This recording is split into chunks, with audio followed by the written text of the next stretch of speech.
অসিত মজুমদার। দল আর করবো না, পার্টি থেকে বিশ্রাম নিলাম, দল কাজ করতে বললেই করতে হবে নাকি, আমি কি চাকর নাকি? বিস্ফোরক এবার চুঁচুড়ার বিদায়ী বিধায়ক অসিত মজুমদার। চুঁচুড়ার 3 বারের বিধায়ক অসিত মজুমদার টিকিট না পেয়ে ক্ষোভ উগড়ে দিলেন। উল্লেখ্য, তার জায়গায় চুঁচুড়ায় তৃণমূলের প্রার্থী তালিকায় যেখানে জায়গা দেওয়া হয়েছে দেবাংশু ভট্টাচার্যকে, ওই আসনে প্রার্থী ঘোষণা শুনেই তিনি বলেন, দল মনে করেছে আমাদের থেকে দেবাংশু ভালো, দল যা সিদ্ধান্ত নিয়েছে সেখানে কিছু বলার নেই। আর কি বললেন তিনি, শোনাবো আপনাদের। আমাদের অরিজিনাল লড়াই বিজেপি, সিপিএম, কংগ্রেসের সাথে। দল মনে করেছে যে আমার চাইতেও দেবাংশু ভালো হবে, কারণ এরা যুবক, এরা অনেক বেশি ফাইটার, আর দেবাংশুর একটা লড়াকু ইমেজ আছে, অতএব নিশ্চয়ই ভালো হবে।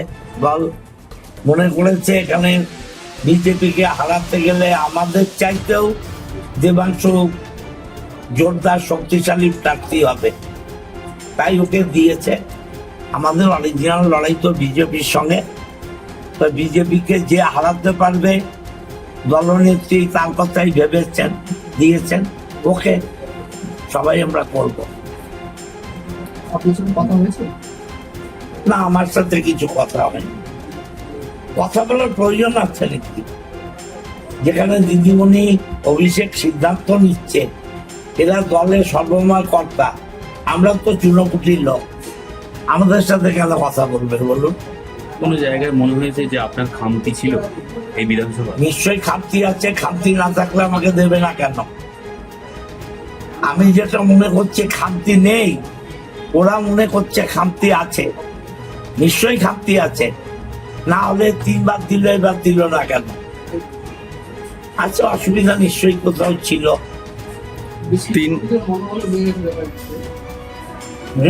অনেক কর্মী আমার কাছে এসছে, কেউ কাঁদছে, কেউ দুঃখ করছে, কেউ এরা বলছে এটা হবে, আস্তে আস্তে ঠিক হয়ে যাবে। শুধু 3 বারের বিধায়ক নয়, প্রথম থেকে মমতা ব্যানার্জির ছায়া সঙ্গে কোনো জায়গায় কি মনের কোনো একটু কষ্ট হচ্ছে? না না, আমার কোনো কষ্ট নেই। এত মানুষের মধ্যে 3 বার আমাকে টিকিট দিয়েছে, এরা বাবার কি, আমার কতটুকু আমার ক্ষমতা, কতটুকু আমার যোগ্যতা। আমার যোগ্যতার বাইরে দল আমাকে দিয়েছে, অনেক দিয়েছে, থ্যাঙ্কস টু দল। 2011 লড়াই তো আরো বেশি কঠিন ছিল, তখন আপনি দলের কাণ্ডারি ছিলেন চুঁচুড়া বিধায়ক হিসেবে। অভিষেক এবং দিদি মনে করেছে আমার চাইতে দেবাংশু বেটার হবে, ওকে থ্যাঙ্কস, ধন্যবাদ জানালাম দলকে।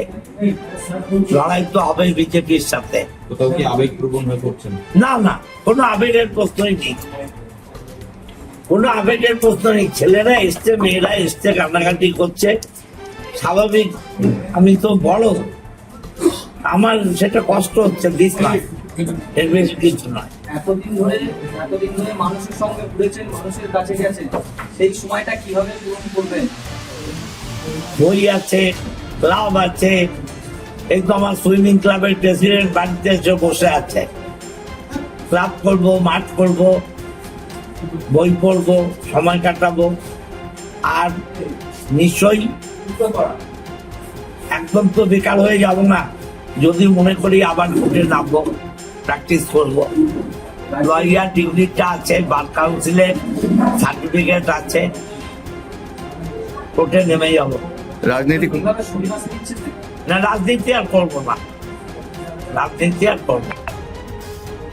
কি সন্ন্যাস নিলেন? রাজনীতি থেকে বিশ্রাম নিলাম। দল যদি কাজ করতে হলো তবে দল কাজ করতে বললে কোরআন করতে হবে নাকি? আমি কার ঠিকা চাকর নাকি? এই যে আপনি যে দেবাংশু হয়ে প্রচারে বেরোবেন, দেবাংশু এলে ভাববো। আমাদের হুগলির সাংসদ বহিরাগত, দেবাংশু বহিরাগত, আমাদের জেলার কেউ নয়, আপনি জেলার ছিলেন, আপনাকে আচ্ছা, এটা তো দল, আমি তো দলের লোক, আমি তো নির্দল নই।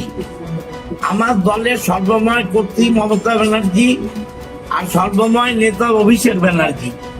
তারা যদি মনে করেন যে বাইরের লোক এনে এখানে উপকার বেশি হবে, উপকার তো পেয়েছে, রচনাকে এনে এসিড তো জিতেছে, আবার দেবাংশু আসবে জিতে, অসুবিধা কি আছে?